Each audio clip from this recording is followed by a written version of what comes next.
Hi guys, இன்றைக்கி நம்ம இந்த வீடியோவில் என்ன பார்க்க போகிறோன்னா கோஸ் பீன்ஸ் சேர்த்து பொரியல் தான் பண்ண போகிறோம்.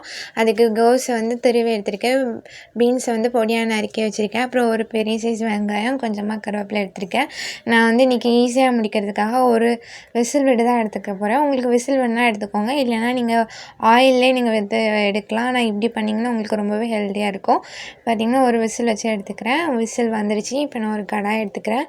கடாய் சூடானதும் ஒரு 1.5 டேபிள் ஸ்பூன் அளவுக்கு எண்ணெய் சேர்த்துக்கோங்க. எண்ணெய் சேர்ந்து எண்ணெய் சூடானதும் கொஞ்சமாக கடுகு, உளுத்தம்பருப்பு, கடலைப்பருப்பு சேர்த்து நல்லா வதங்கினதும் கருவேப்பிலை சேர்த்து நல்லா வதக்கிக்கோங்க. ப்ரௌனிஷாக நல்லா ப்ரௌன் ஸ்டேஜுக்கு வரும்போது வெங்காயம் கட் பண்ணி வச்சுருக்க வெங்காயத்தை சேர்த்து நல்லா வதக்கிக்கோங்க. அதுவும் ஓரளவு கண்ணாடி பதத்துக்கு வரும்போது நம்ம விசில் விட்டு எடுத்து வச்சுருக்கதை நம்ம சேர்த்து கொஞ்சமாக உப்பு, கொஞ்சமாக கார மிளகாத்தூள் போட்டு நல்லா வதக்கிக்கிற போகிறோம். அந்த தண்ணி லைட்டாக ட்ரை ஆனதும் நீங்கள் இந்த 2 உப்பும் கார மிளகாவும் சேர்த்துக்கோங்க.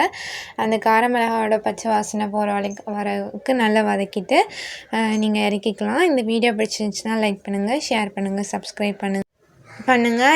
உங்களுக்கு வந்து இதோட முடிச்சுக்கலாம். இல்லை அப்படின்னா தேங்காய், சீரகம், மிளகு, ஒரு பூண்டு சேர்த்து மிக்சியில் ஒரு அடி அடிச்சுட்டு அப்புறம் சேர்த்தா கூட ரொம்பவே நல்லாயிருக்கும்.